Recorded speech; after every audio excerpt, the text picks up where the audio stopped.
Hace un par de años, en un concurso interno que hacen entre sus abogados, la firma Linklaters, le propusieron a los abogados que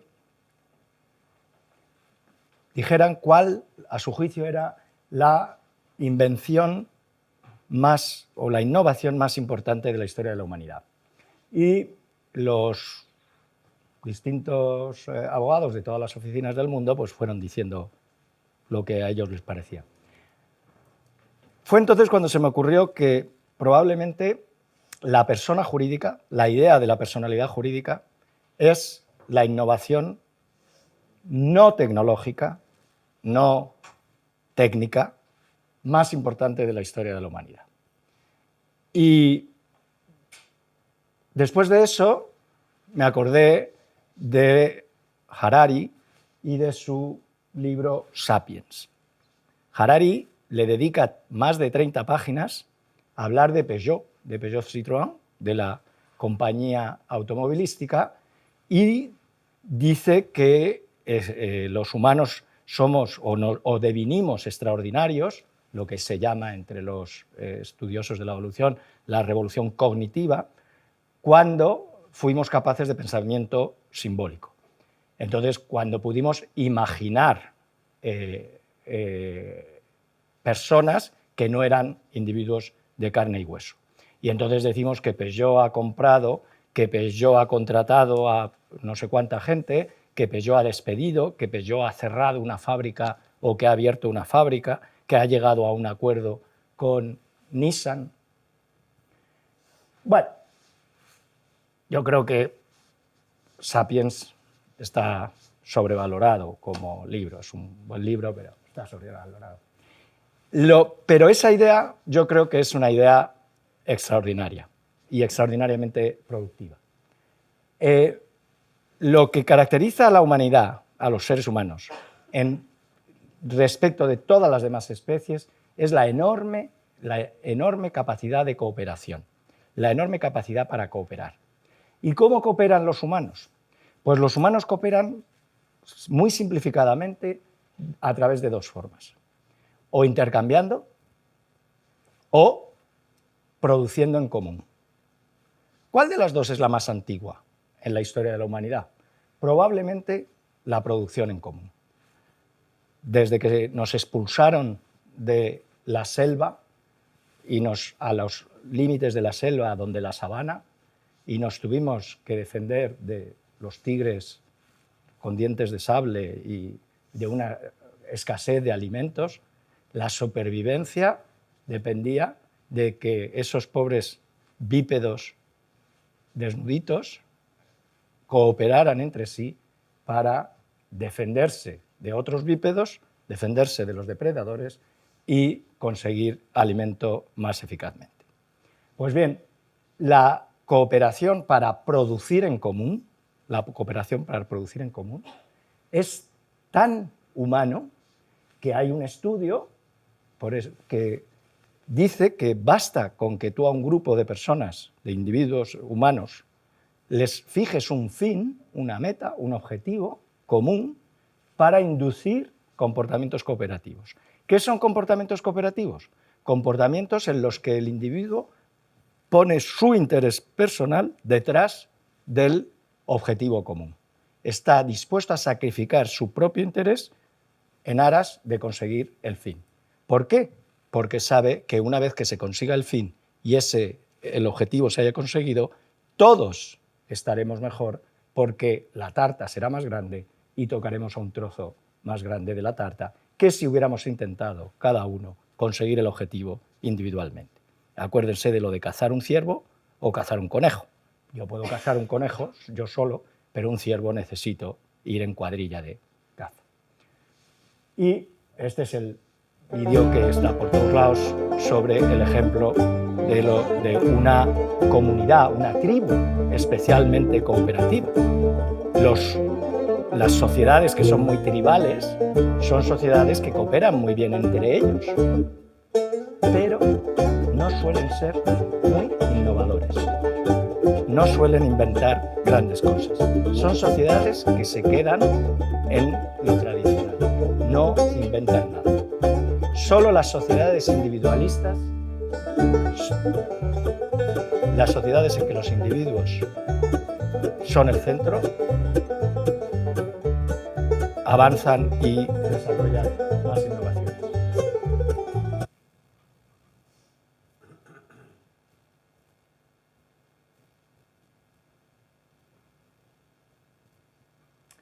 Esto es de una foto de un artículo que apareció la semana pasada, hace un mes, en Nature, en la revista Nature, y compara a unos chimpancés, bueno, a 18 chimpancés y a niños. Y lo que tratan de comprobar es el grado de cooperación.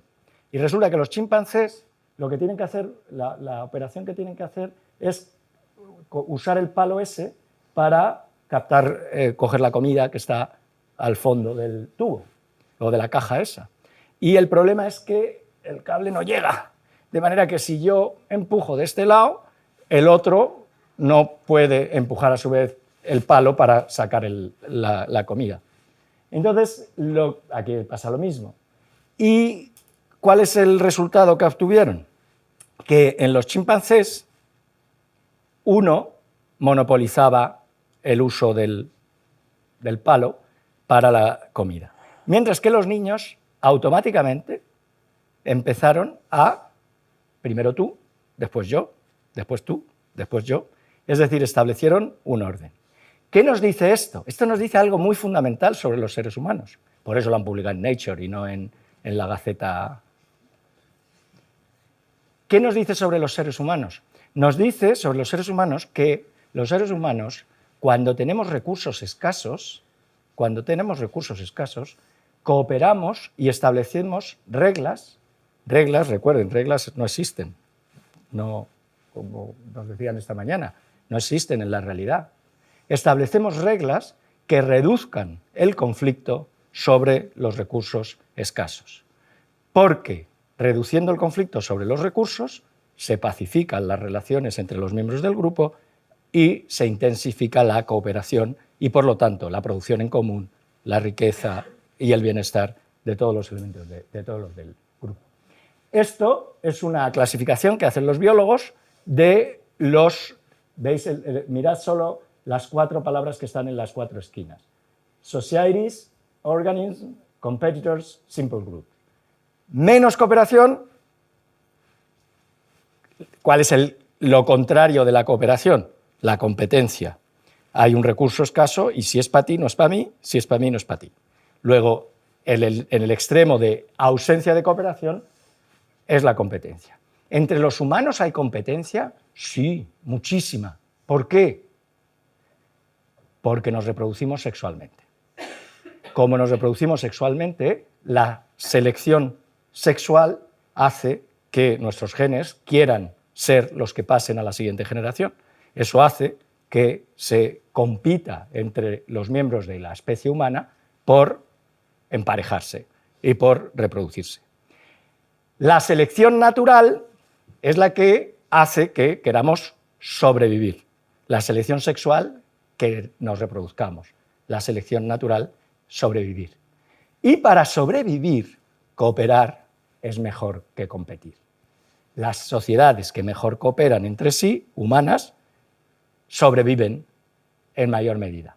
Luego, la evolución nos ha hecho los mejores cooperadores del mundo y los competidores más feroces de la historia. ¿Contra quién competimos en la vida social? Contra los que no son de nuestro grupo, contra los otros.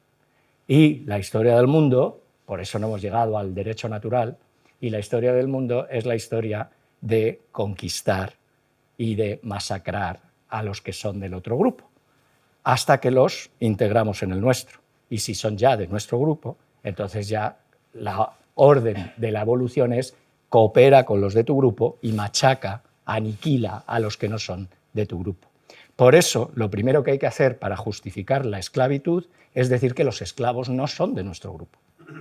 Y eso pasa con los del partido contrario, Pasa con los del equipo. Recuerden el experimento aquel de los niños que les dijeron, vosotros sois rojos y azules, y empezaron a competir y tuvieron que parar el experimento porque estaban a punto de asesinarse recíprocamente. Eso viene de la selección sexual. Y la cooperación viene de la selección natural, de la selección por la supervivencia. Bueno, pues cuando hay más cooperación, conforme subimos en la cooperación, vamos hacia las sociedades en las que hay individuos, los miembros de la sociedad, y si nos vamos hacia la derecha, entonces cuando la cooperación es tan intensa entre los individuos y el nivel de conflicto se ha reducido tanto que la selección natural empieza a actuar sobre el organismo. Los hormigueros, las hormigas, las abejas están ahí a punto de pasar de ser una sociedad a ser un organismo. Pero la célula eucariota, la transición de la procariota a la eucariota, es un ejemplo de pasar de una sociedad a un organismo. Y dice, bueno, ¿y esto qué tiene que ver con el derecho? ¿Y qué tiene que ver con la persona jurídica? Pues tiene mucho que ver.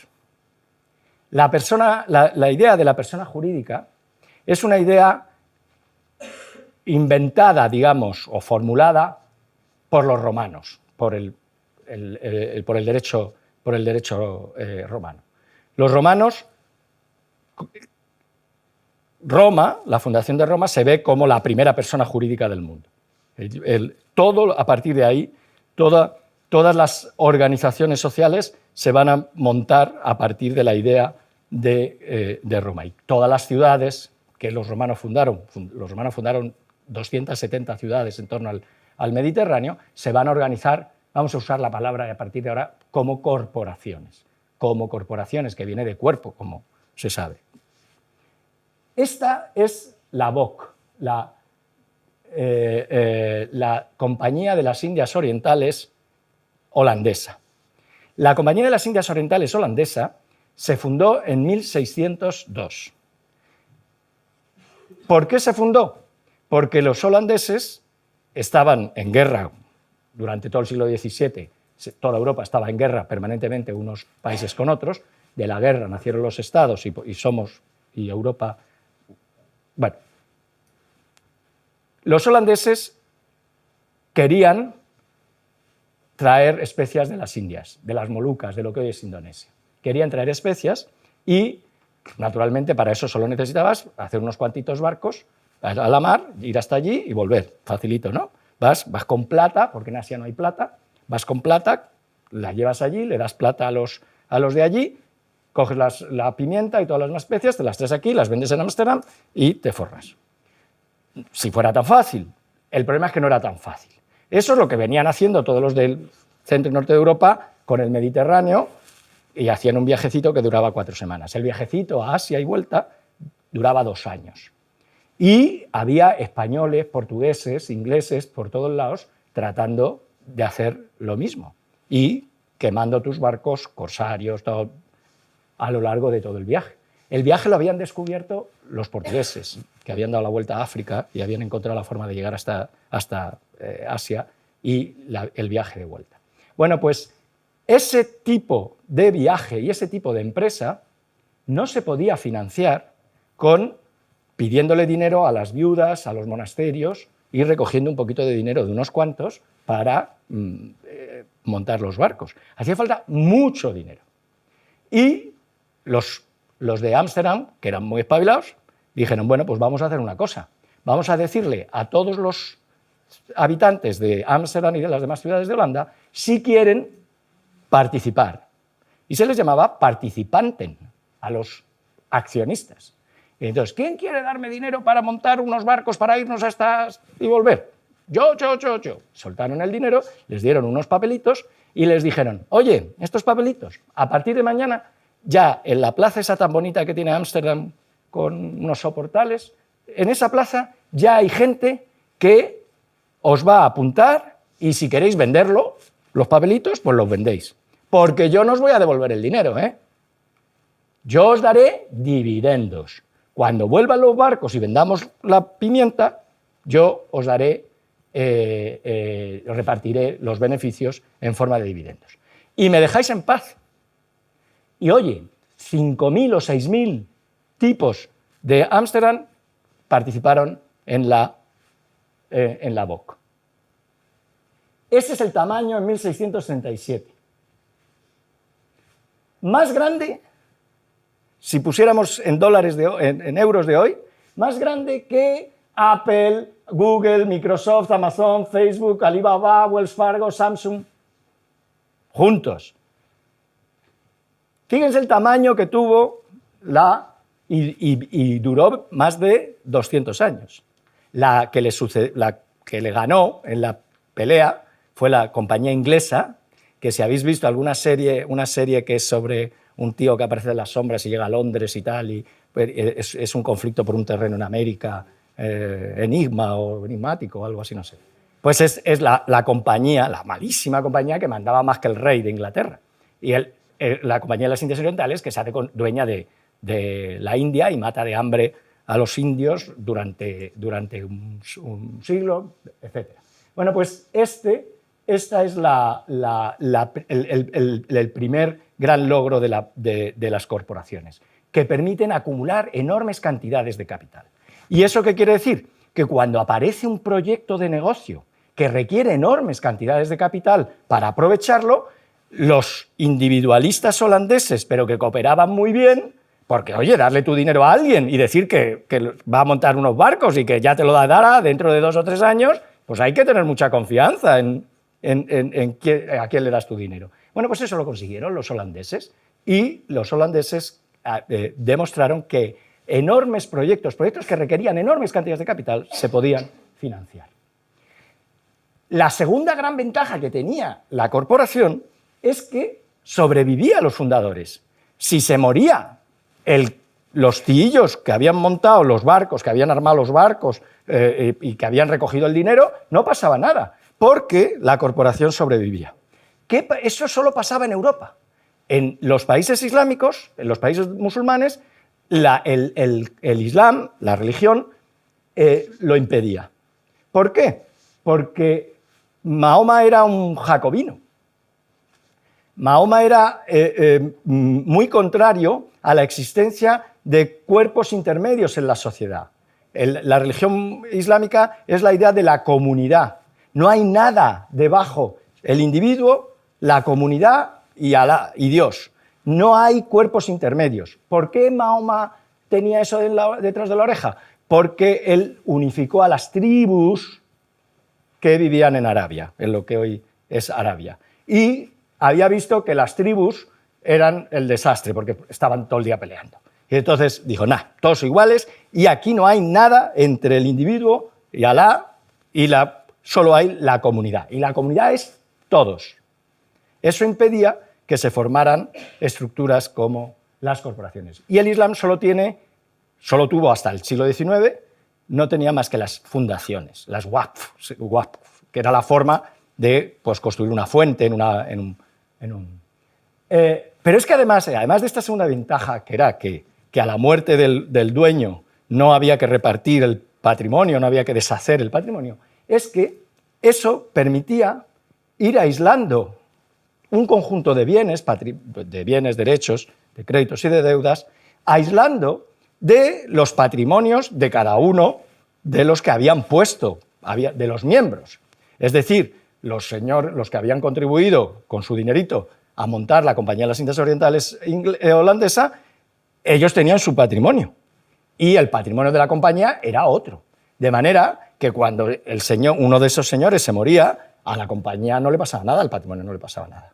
Es decir, que podía suceder. Y si uno de esos señores quebraba, sus acreedores no podían ir a atacar el patrimonio de la compañía, con lo cual el negocio de la compañía de ir y traer mercancías desde la India no se veía afectado por las vicisitudes que le pasara a cada uno de los miembros de la compañía, cada uno de los accionistas. Y viceversa, responsabilidad limitada. Si la compañía quebraba, los acreedores de la compañía no podían venir a mi casa, a cada uno de los señores de Ámsterdam, y decirle, a ver, que te voy a embargar porque la compañía no ha pagado. Se inventa la idea de responsabilidad limitada, que no es más que decir que entre este patrimonio, el de la compañía, y el patrimonio de los accionistas, hay una incomunicación. No solo separación, sino que no están comunicados.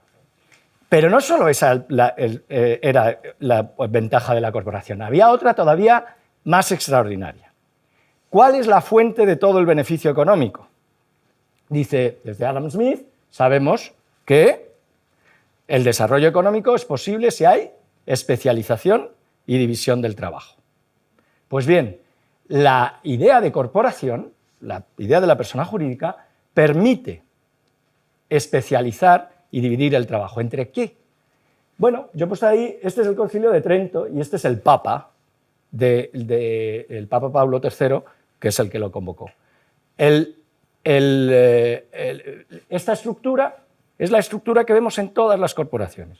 Concilio significa consejo, asamblea, junta, como queráis. Y el Papa es como el que ejecuta lo que dice el Consejo. Como esta mañana veíamos la división del trabajo entre el legislador y la administración. Bueno, pues esa misma idea tiene un efecto económico brutal. Y el efecto económico brutal es que esos señores que están ahí se pueden especializar ¿en qué? ¿Cuál es su especialización? Su especialización es que se especializan en ser propietarios. En ser propietario. Dice, ¿cómo se especializa uno en ser propietario? Este se especializa en gestionar, en este caso, los negocios de la Iglesia. En el caso de la BOC, el negocio de llevar plata hasta la India y volver y traer mercancía y venderla en Europa. Ellos son expertos comerciantes, pero los tiillos de Ámsterdam que ponían su dinero, los accionistas, no tenían que ser expertos comerciantes. Podía ser una viuda o el canónigo de la Catedral de Utrecht, que no tenía ni idea de todo eso. Él se especializa ¿en qué? En ser, y ella, la viuda, en ser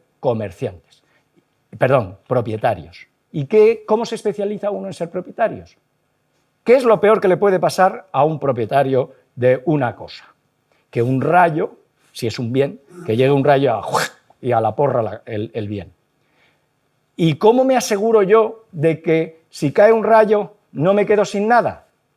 Pues si tengo 100 magdalenas, pues pongo 5 aquí, 5 aquí, 5 aquí, 5 aquí. Así malas. Tendrían que caer 20 rayos y justo en los 20 sitios para que yo me quedara sin nada. Bien, pues lo que hacen los propietarios es diversificar. Se especializan en diversificar y al diversificar reducen el nivel de riesgo al que están sometidos.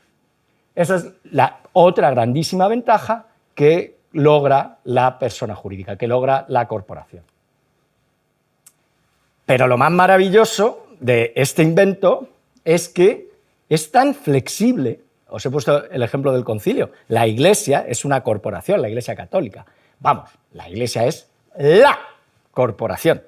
Una vez que Roma ha desaparecido, aunque duró 1000 años, el Imperio Romano se pasó cayendo 700, pero Roma, pues una vez que la ciudad de Roma ya no, hoy la Iglesia católica es la corporación por excelencia. Bueno, pues la Iglesia es una corporación, las ciudades hasta el siglo XIX eran corporaciones, en América todas las ciudades todavía se llaman corporación municipal, se llama, eso viene de la moderna española, y los gremios eran corporaciones, todo el mundo precontemporáneo estaba organizado a base de corporaciones. Coca-Cola es una corporación y la Fundación Bill y Melinda Gates es una corporación. Todos son corporaciones. ¿Por qué? Porque es una organización tan flexible que vale para cualquier cosa. Y, por último, ¿cuál es la otra enorme ventaja de la personalidad jurídica? La vida eterna. La persona jurídica, a diferencia de los seres humanos, no se muere. Y, por tanto, tiene perspectivas, cuando se organiza, de vivir para siempre. Esta es la Hudson Bay es una incorporated del 2 de mayo de 1670. La he traído porque sigue existiendo esta compañía. Esta compañía se dedicaba a comprarle pieles de bisonte y eso en el Canadá, desde Inglaterra al Canadá. Y que tenía un problema terrible, que es que controlar a tus empleados de un lado al otro del Atlántico pues no es fácil. Y además los empleados no tenían muchos incentivos, no ya para robar a la compañía, sino para trabajar nada, porque está allí con el frío que hacía y tal. Y luego el negocio era muy simple, se juntaban con los indios de allí, los indios les traían las pieles y ellos les daban lo que fuera. Y entonces la forma de controlar era sobre todo el precio. Entonces fijar un precio para poder llevar la contabilidad de si me estaban robando los empleados o no. Ese era un problema básico. Bueno, pues ¿saben lo que hicieron? Son los inventores de la gestión de recursos humanos. La gestión de recursos humanos la inventa la Hudson's Bay, que monta una academia de empleados y les ponían un uniforme, los chiquillos les ponían un uniforme con 12 o 13 años, entraban en la academia y salían de allí y ya se montaban en el barco. Por eso yo digo que la mayor aportación de España a la humanidad, o una de las mayores aportaciones, no se basa ni en la paella, ni en el descubrimiento o la conquista o el encuentro con América, no, los jesuitas y la Guardia Civil. El invento, los jesuitas siguen existiendo, se fundaron a finales del siglo XVI y es una organización, y la Guardia Civil la hemos exportado a 20 o 30 países como un modelo de una policía entre el ejército y El éxito de esas organizaciones es precisamente que la tentación de vida eterna. Bueno, y la última gran ventaja de la persona jurídica, nos liberó de las tribus.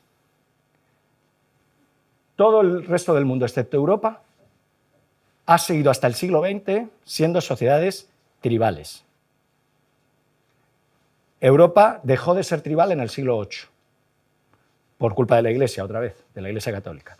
La Iglesia Católica deshizo los grupos de linaje, de clan, y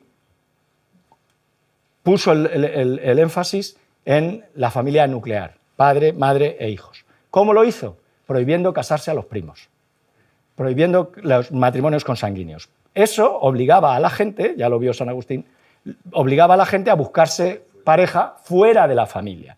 Y eso creaba lazos con gente extraña y no reforzaba los lazos dentro de la familia extensa, que es lo que predominaba en Asia, en todos lados, en África, por supuesto, y en Europa, este Papa dijo, bueno, el Papa lo hizo por lo que lo hizo, pero ¿por qué lo hizo? No es tan importante. Lo hizo para que las viudas dejaran las herencias a la Iglesia, mientras que si la familia. Pero si ustedes ven el nivel de consanguinidad en los matrimonios en todo el mundo, verán que el mapa aparece en blanquito en Europa y, sin embargo, en el Mediterráneo Sur y en el Oriente Medio, en toda la zona islámica, de influencia islámica, lo normal es casarte con tu primo. ¿Y por qué es lo normal casarte con tu primo? Para que el patrimonio se quede dentro de la familia.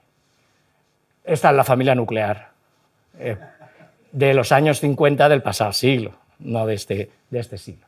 Entonces, ¿qué es la persona jurídica? Después de todo esto, ¿cuál es el problema? El problema es que ¿cómo podemos decir que tienen algo en común Coca-Cola con la Fundación Melinda Gates, con una ciudad o con un gremio de libreros? ¿Qué tienen en común todos estos? ¿No? Pues, claro, cuando tratas de buscar lo que tienen en común a todos, te obliga a simplificar e ir para abajo. Eso se llama reduccionismo en ciencia. Tienes que ir ahí al núcleo, al núcleo, al núcleo. Y después de ir mucho al núcleo, resulta que, en realidad, la persona jurídica no es una persona. Cuando se dice que la persona jurídica no es una persona, se dice, no, es una persona parecida a los seres humanos. No. La persona jurídica no es una persona. La persona jurídica no es un individuo, ni siquiera es algo análogo a un individuo. La persona jurídica es un patrimonio separado y organizado. Es un patrimonio separado y organizado. ¿Qué es un patrimonio? Un patrimonio se distingue de un bien. Un bien es una botella, un cuadro de Pissarro o una pistola del Duque de Alba. Eso es un bien. Un patrimonio es un conjunto de bienes, derechos, créditos y deudas. Créditos y deudas, que están ligados entre sí. Porque, claro, ¿en qué se diferencia? Eso es lo que decían algunos con el registro. ¿En qué se diferencia un trastero con un montón de muebles metidos ahí? ¿En qué se diferencia de una casa amueblada? Que hay algo que une a todos esos muebles. En el trastero no los une nada, es un montón de cosas. Pues un patrimonio separado y organizado. ¿Qué quiere decir organizado? Gobernado, es decir, que tiene reglas para tomar decisiones sobre ese patrimonio. ¿Y por qué hay que tomar decisiones sobre ese patrimonio? Porque ese patrimonio va a estar insertado en el tráfico jurídico. ¿Qué quiere decir en el tráfico jurídico? Va a ser objeto de intercambios con otros individuos de la especie humana. Es decir, va a ser objeto de contratos con terceros, con otros individuos. Por lo tanto, podríamos decir que la persona jurídica es como la propiedad al cuadrado. La propiedad puede ser individual, este rotulador es mío. La propiedad puede ser colectiva, este boli es de nosotros 4, y entonces decimos que lo tenemos en copropiedad. O la propiedad puede ser de un fin común, un objetivo común a varias personas, o de varias personas que persiguen en común un determinado fin.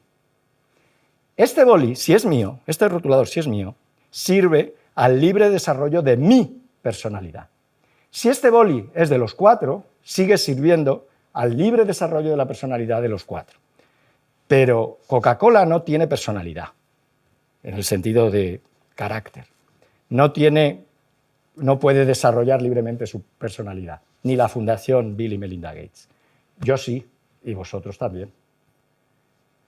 Pero, ¿este boli de quién es? Este rotulador es de Linklaters, SLP. Y este rotulador sirve no al desarrollo de la personalidad de los abogados de Linklaters, ni siquiera al desarrollo de la personalidad de los socios de Linklaters. Esto sirve a un fin común que llevó a unos abogados hace 175 años a asociarse para ganar dinero, como abogados ejerciendo su profesión. Sirve a ese fin. Y la personalidad jurídica no es más que una propiedad organizada para la mejor consecución de un fin determinado. Un fin que ¿quién lo fija? Pues lo fija un individuo, como el señor William Gates, cuando pone sus 25.000 millones de dólares en la fundación, o lo fija un grupo de personas, como esos 52 comerciantes que se reúnen en Londres en el año 1600 y le piden a la reina Isabel I que les dé una carta para poder viajar a la India y traer mercancías de la India. Un grupo de personas. O, y esto es lo maravilloso, como los ingleses no tienen imaginación, en vez de inventarse la persona jurídica, que ya la habían inventado los romanos, que en Europa llevaban ya 2 siglos discutiendo sobre si era una ficción o la persona moralis y toda la pesca, ellos dijeron, no, vamos a usar otra cosa así más pedestre, que es el trust. Y cuando a los pobres católicos los perseguían, los anglicanos los perseguían y no les dejaban tener propiedades, no podían tener iglesia, una iglesia, ¿dónde rezar? Los católicos no podían rezar en Inglaterra. Entonces se dicta el acta de tolerancia, la ley de tolerancia, que más o menos la reina de Inglaterra dice: oye, súbditos católicos, que ya no os voy a meter en la cárcel porque os pille rezando a pistas del rosario de no sé qué. A partir de ese momento, en una zona de Escocia, donde eran católicos, o en una zona de Inglaterra donde eran católicos, se reúnen y dicen: oye, fulano, que esta iglesia que vamos a construir todos con nuestro dinerito, esta pequeña ermita, esta te la damos a ti en trust. Y a partir de ese día, el señor ese, que es el trustee, es el que toma las decisiones sobre ese patrimonio. ¿De quién es esa iglesia y todo lo que hay alrededor? Dice: pues no es de nadie. ¿Cómo que no es de nadie? Es de la Iglesia Católica. No, pero de la corporación, de la iglesia. No, es porque está dedicada a que recen los católicos ahí. Ese señor, el trustee, puede hacer lo que quiera con la iglesia, pero, ojo, lo tiene en trust, en confianza. ¿En la confianza de qué? De que lo va a destinar a ese fin y que no se lo va a dejar para convertirlo en una discoteca, para sus amiguetes. El trust, la sociedad, el contrato de sociedad y la fundación son las tres formas de constituir un patrimonio separado y gobernado. Las reglas de gobierno están en el contrato de sociedad y, ojo, que en el resto de Europa no teníamos el trust. Pero ahora, ¿qué tenemos? Tenemos la sociedad unipersonal. ¿En qué se distingue una sociedad unipersonal de un trust? En nada. Es lo mismo, constituir un patrimonio separado y dotarlo de unas reglas de gobierno. Las reglas de gobierno son los estatutos. La sociedad, o la asociación, que es lo mismo, y la fundación. En la fundación, un tipo dice: este conjunto de bienes lo voy a destinar al avance del latín. Y entonces lo que aparecen son beneficiarios. Y termino ya.